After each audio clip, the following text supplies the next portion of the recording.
10, 11 and 12. 10, 11, 12 அதிகாரங்களுக்கு நாம் வந்திருக்கிறோம். Here we see the invisible battle and the ultimate victory. கண்ணுக்கு புலப்படாத யுத்தங்களும் அதன் பின்பாக நமக்கு கிடைக்கக்கூடிய ஜெயமும் வெற்றியும் என்பதை குறித்து தான் இந்த அதிகாரங்களிலே நாம் பார்க்க போகிறோம். Probably if you read chapter 10 and I2 together, it will make more sense. 10வது அதிகாரம் seems to be a parenthetical chapter. 10வது அதிகாரமும் 12வது அதிகாரமும் ஒன்று சேர நாம் வாசிக்க வேண்டிய ஒரு அதிகாரங்களாக காணப்படுகிறது. In chapter 10 we see the reality of the spiritual warfare. உண்மையாகவே நமக்கு இருக்கக்கூடிய ஆவிக்குரிய போராட்டங்களை குறித்து இந்த 10வது அதிகாரத்திலே நாம் காண முடியும். So here we see about the angel Michael and some other angels and even the appearance of God. Even all these things are seen in chapter 10. 10வது அதிகாரத்திலே வரும் பொழுது கர்த்தரையும் மிகா பிரதான தூதனாகிய மிகாவேலை குறித்தும் இங்கே அந்த அதிகாரத்திலே வாசிக்க முடியும். So one of the important characteristics of the apocalyptic literature is the appearance of these angelic and spiritual beings.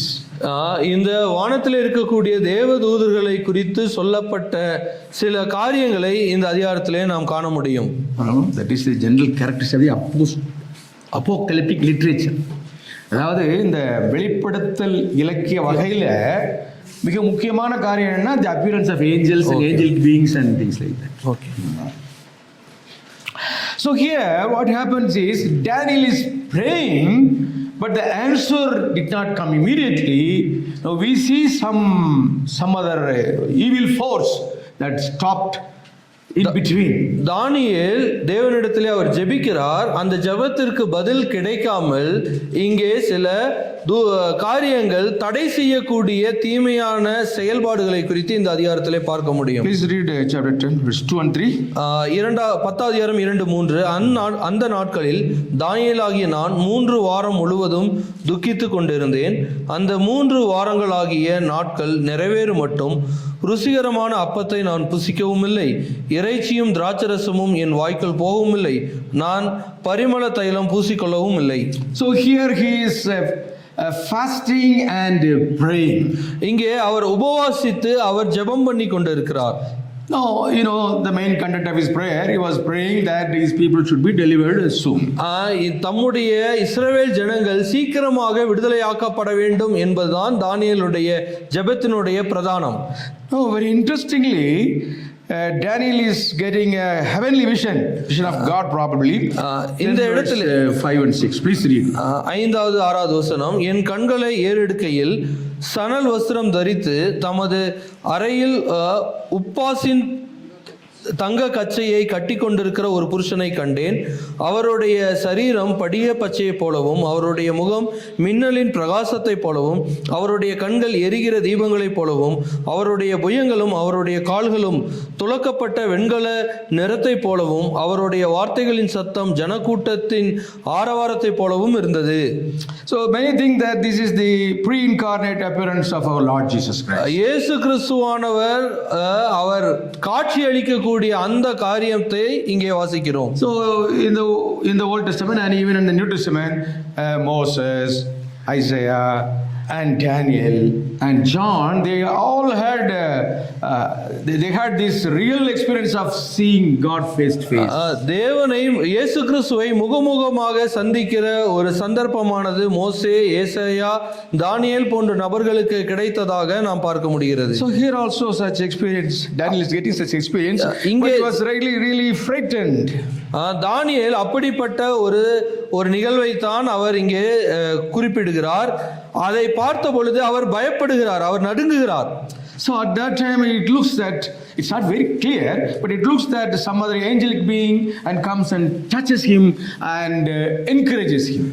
அந்த நேரத்திலே தேவதூதர்கள் வந்து அவரை தொட்டு, one angelic being, ஒரு தூதன் வந்து அவரை தொட்டு உற்சாகப்படுத்துகிறதாக அவர் உணர்கிறார். And he also says that actually God gave the answer to you immediately, But the king of Persia, probably the satanic being, an angel of Satan, has opposed. As a result, there was a delay of 21 days. 21 நாட்கள் இந்த ஜெபத்திற்கான பதில் கிடைக்காமல் தானியேல் இங்கே இருக்கிறார் என்று சொல்லி பார்க்கிறோம். And that angelic being should get the help of Michael, and these two they have to fight against that this angel of Persia, king of Persia. அந்த தானியேலுடைய ஜெபத்திற்கு பதிலாக வரும் பொழுது ஒரு பெரிய போராட்டமானது நிகழ்கிறது. அப்பொழுது மிகாவேல் தூதன் அவருக்கு உதவி செய்து அந்த போராட்டத்திலே வெற்றி அடைகிறார். So this chapter 10 is not very clear. We will not be able to explain everything in terms of today's real world situation. But what we can know is when you pray, certainly there is spiritual warfare. You are engaging in a spiritual warfare. So never give up. இந்த 10வது அதிகாரத்தை நாம் வாசித்து இன்றைக்கு அந்த சம்பவங்கள் என்ன என்று தெளிவாக நம்மால் உணர்ந்து கொள்ள முடியாது. ஆனாலும் கூட நாம் ஜெபிக்கும் பொழுது நமக்கு எதிராக செயல்பாடுகள் உண்டு என்பதை இந்த அதிகாரம் நமக்கு தெளிவாக காண்பிக்கிறது. Even a person like Daniel can be depressed. ஒரு தானியேலை போல வல்லமையான ஒரு நபர் சோர்வுற்று இருக்கிறார். So here some angelic being comes and touches him and speaks an encouraging word and he gets the encouragement. அப்பொழுது ஒரு தூதன் வந்து அவரை தொட்டு அவரை உற்சாகப்படுத்துகிற ஒரு காரியமாக அவர் விளக்குகிறார். Please read chapter 10 verse 20. 10:20 வசனம். அப்பொழுது அவன், நான் உன்னிடத்திற்கு வந்த காரணம் இன்னதென்று உனக்கு தெரியுமா? இப்போது நான் பெர்சியாவின் பிரபுவோட யுத்தம் பண்ண திரும்பி போகிறேன். நான் போன பின்பு கிரேக்க தேசத்தின் அதிபதி வருவான். சத்திய எழுத்திலே கண்டிருக்கிறதை நான் உனக்கு தெரிவிப்பேன். உங்கள் அதிபதியாகிய மிகாவேலை தவிர என்னோட கூட அவர்களுக்கு விரோதமாக பலம் கொள்ளுகிற வேறொருவரும் இல்லை. These are all very difficult to explain and interpret. So we see about this prince of Persia and prince of Greece, but looks that they are all agents of Satan and probably spiritual beings. பெர்சியாவின் பிரபுவும் கிரேக்க தேசத்தின் அதிபதியும் இவர்கள் அதாவது சாத்தானுடைய செயல்பாடுகளாக இருக்கிறார்கள் என்பதை ஒப்புமையாக நாம் இதை புரிந்து கொள்ள முடியும். But at the same time, now we see Michael and Gabriel and such archangels even in the very same book. So God is sending his angels also to help us. அதே நேரத்திலே தேவன் அவர் தம்முடைய பிரதான தூதர்களை தம்முடைய ஜனங்களுக்கு உதவி செய்யும்படியாக அவர் அனுப்புகிறார் என்பதையும் நாம் இங்கே பார்க்கிறோம். But interestingly, what happens? People start worshiping Michael and other angelic beings. சில வேளையில் மக்கள் இந்த தேவதூதர்களை வணங்கக்கூடிய ஒரு நிலைமை இன்றைய காலகட்டங்களிலே காணப்படுகிறது. So the lesson that we learned from chapter 10 is, now we should never stop praying and we should never give up. It may be delayed, but God will definitely give a definite answer. இந்த 10வது அதிகாரத்தை வைத்து நாம் புரிந்து கொள்ளக்கூடிய சத்தியம் என்னவென்றால், நீங்கள் தொடர்ச்சியாக தேவனிடத்திலே ஜெபிக்க வேண்டும். அந்த ஜெபத்திற்கான பதில் கிடைக்கும் வரை நீங்கள் சோர்ந்து போகாமல் ஜெபிக்க வேண்டும் என்பதுதான் இதிலே கிடைக்கக்கூடிய உற்சாகமான செய்தி. Chapter 11 is probably an expanded version from chapter 8. So it talks about the king of the north and king of the south. இந்த 11வது அதிகாரம் 8வது அதிகாரத்தின் தொடர்ச்சியாக அல்லது விரிவானதாக இது காணப்படுகிறது. There we see spiritually, here we actually see historically. Actually, as far as Daniel is concerned, this is a future event, but as far as we are concerned, it's a past. தானியேலுக்கு இந்த அதிகாரம், இந்த 11வது அதிகாரம் வரப்போகிற ஒரு சம்பவமாக அவர் காண்கிறார். ஆனால் நமக்கோ கடந்த கால நடந்த வரலாற்று சம்பவங்களாக காணப்படுகிறது. I read somewhere that at least in this passage 100 prophecies have been fulfilled. That's what somebody has written. சிலர் இப்படியாக எழுதி இருக்கிறார்கள் வேத பண்டிதர்கள். இந்த 11வது அதிகாரத்திலிருந்து 100 தீர்க்க தரிசனமாக எழுதப்பட்ட சம்பவங்கள் நிறைவேறி இருக்கிறது என்று சொல்லுகிறார்கள். ஆனால் அறுதியிட்டு என்னால் அந்த எண்ணிக்கையை சொல்ல முடியவில்லை. So here also at the end of the passage, now you talk about this Antiochus Epiphanes, and his fight and finally his defeat. இந்த அதிகாரத்தினுடைய கடைசி வசனங்களுக்கு வரும் பொழுது இந்த ஆந்தியோகஸ் எபிஃபானஸ் என்று சொல்லக்கூடிய இந்த ஒரு ராஜா அவன் யுத்தம் செய்து அந்த யுத்தத்திலே தோற்று போகிறதை குறித்து இங்கே நாம் வாசிக்க முடியும். Please read 11 chapter 40 onwards. 11:40 முடிவு காலத்திலோ வென்றால் தென் திசை ராஜா அவனோடே முட்டுக்கு நிற்பான். வடதிசை ராஜாவும் ரதங்களோடும் குதிரை வீரர்களோடும் அநேகம் கப்பலோடும் கூட சூறை காற்று போல் அவனுக்கு விரோதமாய் வருவான். அவன் தேசங்களுக்குள் பிரவேசித்து அவைகளை பிரவாகித்து கடந்து போவான். அவன் சிங்காரமான தேசத்திலும் வருவான். அப்பொழுது அநேக தேசங்கள் கவிழ்க்கப்படும். ஆனாலும் ஏதோமும் மோவாபும் அம்மோன் புத்திரரில் பிரதானமானவர்களும் அவன் கைக்கு தப்பி போவார்கள். அவன் தேசங்களின் மேல் தன் கையை நீட்டுவான். எகிப்து தேசம் தப்புவதில்லை. எகிப்தினுடைய பொன்னும் வெள்ளியும் ஐஸ்வர்யங்களையும் உச்சிதமான எல்லா வஸ்துக்களையும் ஆண்டு கொள்வான். லீபியரும் எத்தியோப்பியரும் அவனுக்கு பின் செல்வார்கள். ஆனாலும் கிழக்கிலும் வடக்கிலும் இருந்து வரும் செய்திகள் அவனை கலங்க பண்ணும். அப்பொழுது அவன் அநேகரை அழிக்கவும் சங்காரம் பண்ணவும் மகா உக்கிரத்தோடே புறப்பட்டு போய் சமுத்திரங்களுக்கு இடையில் உள்ள சிங்காரமான பரிசுத்த பர்வத தண்டையிலே தன் அரண்மனையாகிய கூடாரங்களை போடுவான். ஆனாலும் அவனுக்கு ஒத்தாசை பண்ணுவார் இல்லாமல் அவன் முடிவடைவான். So here it talks about this Antiochus Epiphanes, and as I have told you, Antiochus Epiphanesஐ குறித்து தான் இந்த வசனங்கள் குறிப்பிடுகிறது. and he defiled the temple, அவன் பரிசுத்த தேவாலயத்தை தீட்டுப்படுத்துவான். and he is the antitype of or prototype of this Antichrist. அந்தி கிறிஸ்துவுக்கு ஒரு முன்னோடியாக அல்லது அந்தி கிறிஸ்துவை போல் இருக்கக்கூடிய ஒரு நபராக இவன் காணப்படுவான். But what happens? Now his end is sudden. Now it looks as if he was winning, and he was also defeating the Jews, and he said talks about beautiful land. That is, there he is coming into Israel and really troubling them. இங்க சிங்காரமான தேசம் என்று சொல்லும் பொழுது அது இஸ்ரவேல் தேசத்தை குறிக்கிறது. அவன் அதையும் கைப்பற்றுவான். மற்ற தேசங்களோடு அவன் போராடக்கூடியவனாக இருப்பான். வெற்றி அடைவது போல அவனுடைய சம்பவங்கள் காணப்படும். ஆனால் சடுதியில் அவனுடைய முடிவு வரும். So what happens? But he will come to his end with no one to help him. ஆனாலும் அவனுக்கு ஒத்தாசை பண்ணுவார் இல்லாமல் அவன் முடிவடைவான். So in a miraculous way, now he died. அவன் ஒரு வித்தியாசமான முறையிலே அவனுடைய மரணமானது சம்பவிக்கும். Okay, now we'll read Daniel chapter 12. 12வது அதிகாரத்திற்கு நாம் வரும் பொழுது it talks about the ultimate end and it talks about our ultimate hope. நம்முடைய கடைசியான இறுதியான நம்பிக்கையும் இறுதியான முடிவு சம்பவங்கள் குறித்து தான் இந்த அதிகாரத்திலே பார்க்க முடியும். And in chapter 10 Daniel starts to pray. Now the prayer is being answered in chapter 12. 10வது அதிகாரத்திலே தானியேல் ஜெபிக்கிறார். அந்த ஜெபத்தினுடைய தொடர்ச்சியை இந்த 12வது அதிகாரத்திலே அதற்கான பதிலை பெற்றுக்கொள்கிறார். At that time Michael, the great prince who watches over your people. So it looks like that Michael is assigned to protect the Israelites. We can understand from here. இந்த வசனத்தின் மூலமாக இஸ்ரவேலை பாதுகாப்பதற்காக மிகாவேல் நியமிக்கப்பட்டான் என்று முதல் வசனத்திலே உன் ஜனத்தின் புத்திரருக்காக நிற்கிற பெரிய அதிபதியாகிய மிகாவேல் அக்காலத்திலே எழும்புவான். So God will send a great angel to protect Israel. இஸ்ரவேலை பாதுகாப்பதற்காக தேவன் தம்முடைய பிரதான தூதனை அனுப்புகிறார். So Daniel prays for deliverance from this exile. But what is answer? There will be a time of distress. A great distress is going to come. First here, there will be a distress. There will be a time of distress, and like any other form. Please read this. அந்த 12வது வசனம் முதல் வசனத்து 12 முதல்ல உன் ஜனத்தின் புத்திரருக்காக நிற்கிற பெரிய அதிபதியாகிய மிகாவேல் அக்காலத்தில் எழும்புவான். யாதொரு ஜாதியாரும் தோன்றினது முதல் அக்காலம் மட்டும் உண்டாயிராத ஆபத்து காலம் வரும். அக்காலத்திலே புஸ்தகத்தில் எழுதியிருக்கிறவர்களாக காணப்படுகிற உன் ஜனங்கள் அனைவரும் விடுவிக்கப்படுவார்கள். தானியேல் தன்னுடைய ஜனங்களுக்காக அவர் ஜெபிக்கிறார். So your people will be delivered, but there's a condition.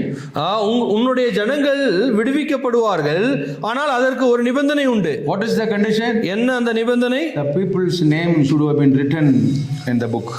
அந்த நிபந்தனை என்னவென்றால் புஸ்தகத்தில் எழுதியிருக்கப்பட வேண்டிய பெயர்கள் காணப்பட வேண்டும். So all the Jews, no, they are not going to enjoy the eternal kingdom of God. எல்லா யூதர்களும் தேவனுடைய நித்தியமான ராஜ்யத்திலே பங்கெடுக்க போவதில்லை. So now when you read Daniel, you may have limited understanding, but you come to the New Testament, our knowledge expands and we have more, enlightenment.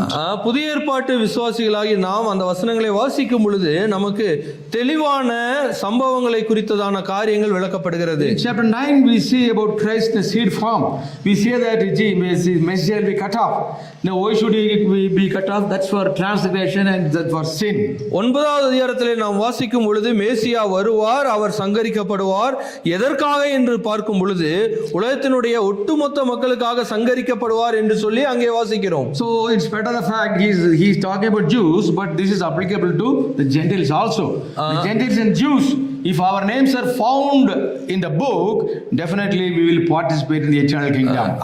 தானியேல் தன்னுடைய யூதா தேசத்து இஸ்ரவேல் தேசத்து மக்களுக்காக அவர் ஜெபிக்கிறார். ஆனால் நாம் நமக்காக இதை எடுத்துக்கொள்ளும் பொழுது நம்முடைய பெயர்கள் அவருடைய புத்தகத்திலே எழுதப்பட்டிருக்கும் பொழுது நாம் அதிலே பங்கெடுக்க முடியும். So but that's the basic question. Now we all come here and are you sure that your names are written in the book of life? நாம் எல்லாரும் இங்கே வந்திருக்கிறோம். இங்கே வந்திருக்கிற நாம் அனைவரும் நம்முடைய பெயர்கள் அந்த புத்தகத்திலே எழுதியிருக்கிறது என்ற உறுதிப்பாடு உங்களுக்கு உண்டா? If not, that is our major concern.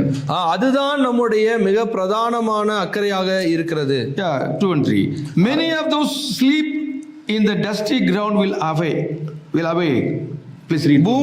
பூமியின் தூளிலே நித்திரை பண்ணுகிறவர்களாகிய அநேகரில் சிலர் நித்திய ஜீவனுக்கும் சிலர் நித்திய நிந்தைக்கும் இகழ்ச்சிக்கும் விழித்து எழுந்திருப்பார்கள். ஞானவான்கள் ஆகாய மண்டலத்தின் ஒளியைப் போலவும் அநேகரை நீதிக்குட்படுத்துகிறவர்கள் நட்சத்திரங்களைப் போலவும் என்றென்றைக்கும் உள்ள சதா காலங்களிலும் பிரகாசிப்பார்கள். So probably something related to writing the book. Here it says, people who are the dust. Now you told that man was created. He was taken from dust. And what happens? He goes to dust. And even from there, he is going to rise up. பூமியின் தூளிலே இருக்கக்கூடியவர்களும் அவர்கள் உயிர் தெழுந்து வருவார்கள் என்று சொல்லி இங்கே வாசிக்கிறோம். So the death is referred to as a sleep. So there's a shorter period. Even though we die, there is going to be a period of resurrection. So we are going to இங்கே மரணம் என்பது தற்காலிகமானது என்பதற்காக தான் அது நித்திரை என்ற ஒரு வார்த்தை பயன்படுத்தப்பட்டிருக்கிறது. So in the Old Testament, this is one of the clear reference where we can see that resurrection, the bodily resurrection of all the people. பழைய ஏற்பாட்டிலே எல்லா மக்களுக்கும் விசுவாசிக்கிற மக்கள் அனைவருக்கும் உயிர்த்தெழுதல் உண்டு என்பதை தெளிவாக காண்பிக்கிற ஒரு வசனமாக இது இருக்கிறது. So here it very clearly says some will rise for eternal life, everlasting life, and some for shame. சிலர் நித்திய ஜீவனுக்கும் சிலர் நித்திய நிந்தைக்கும் இகழ்ச்சிக்கும் விழித்து எழுந்திருப்பார்கள் என்று வாசிக்கிறோம். So whose names are found written in the book, and those who rise for the everlasting, they are the real saints. இங்கே புத்தகத்திலே எழுதி இருக்கிறவர்கள் தான் உண்மையான பரிசுத்தவான்களாக காணப்படுகிறார்கள். அவர்கள் நித்திய ஜீவனுக்கு எழுந்திருப்பார்கள். So they are the righteous people. அவர்கள் பரிசுத்தவான்கள். So from the New Testament we understand that we do not have a righteousness of our own, but we are having the righteousness of Jesus Christ. நாம் நீதிமான்கள் அல்ல, கிறிஸ்துவினுடைய நீதியானது நமக்கு கொடுக்கப்பட்டிருக்கிறபடியால் நாம் நீதிமான்கள் ஆக்கப்பட்டிருக்கிறோம். So then the verse 3 says, but the wise. Who is the wise? ஞானவான்கள் என்று 3வது வசனத்திலே வாசிக்கிறோம். யார் அந்த ஞானவான்கள்? Who brings many to righteousness. யாரெல்லாம் மக்களை இந்த நீதிக்குண்டான வழியிலே கொண்டு வருகிறார்களோ அவர்கள் ஞானவான்கள். So not the worldly wisdom, not about the education, but bringing people to righteousness. அதாவது யாரெல்லாம் அதிகம் படித்திருக்கிறார்களோ அதிகம் உலக அறிவை பெற்றிருக்கிறார்களோ அவர்கள் அல்ல, நீதிக்கு மற்றவர்களை உட்படுத்துகிறவர்கள் தான் ஞானவான்கள். So it is our responsibility to bring others into righteousness. மற்றவர்களை இந்த நீதிக்கு உட்படுத்தக்கூடிய வேலையானது நமக்கு பொறுப்பாக கொடுக்கப்பட்டிருக்கிறது. So if you bring others, if you bring others to righteousness, and you are a wise person, and you will shine like. நீங்கள் மற்றவர்களை நீதிக்கு உட்படுத்தினால் நீங்கள் ஞானவான்களாக கருதப்படுகிறீர்கள். நீங்கள் ஆகாயத்தின் ஒளியை போல பிரகாசிப்பீர்கள். So in the brief passage it talks about the bodily resurrection, and it also talks about how one can rise to eternal life.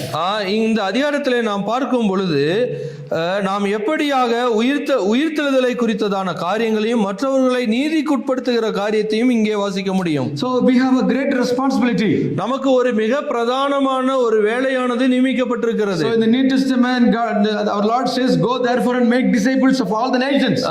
இயேசு கிறிஸ்துவானவர் இப்படியாக சொல்லுகிறார், நீங்கள் உலகமெங்கும் சென்று எல்லா மக்களையும் சீஷராக்குங்கள் என்று சொல்லி. So certainly we are involved in evangelism, but we have to accelerate the process and we should bring many more disciples to Christ. அந்த ஊழியத்தை நாம் வேகப்படுத்த வேண்டியது அவசியமாக இருக்கிறது. அநேகரை கிறிஸ்துவுக்குள்ளாக உட்படுத்தக்கூடிய அந்த வேலையை நாம் தொடர்ந்து வேகமாக முயற்சியோடு நாம் செய்ய வேண்டும். Please read verse 4. 4வது வசனம், தானியேல் ஆகிய நீயோ வென்றால் முடிவு காலம் மட்டும் இந்த வார்த்தைகளை புதைபொருளாக வைத்து இந்த புஸ்தகத்தை முத்திரை போடு, அப்பொழுது அநேகர் இங்கும் அங்கும் ஓடி ஆராய்வார்கள், அறிவும் பெருகி போகும் என்றான். So this is the understanding that Daniel gets, and this has to be kept very safe.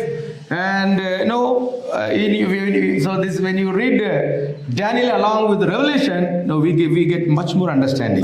இதுதான் தானியேலுக்கு கிடைக்கப்பட்ட வார்த்தைகளாக இருக்கிறது. இந்த புஸ்தகத்தை நாம் வெளிப்படுத்தலோடு நாம் சேர்ந்து வாசிக்கும் பொழுது நமக்கு ஒரு விரிவான ஒரு பரந்துபட்ட பார்வை நமக்கு கிடைக்கப்பெறும். So many will dash about and knowledge will increase.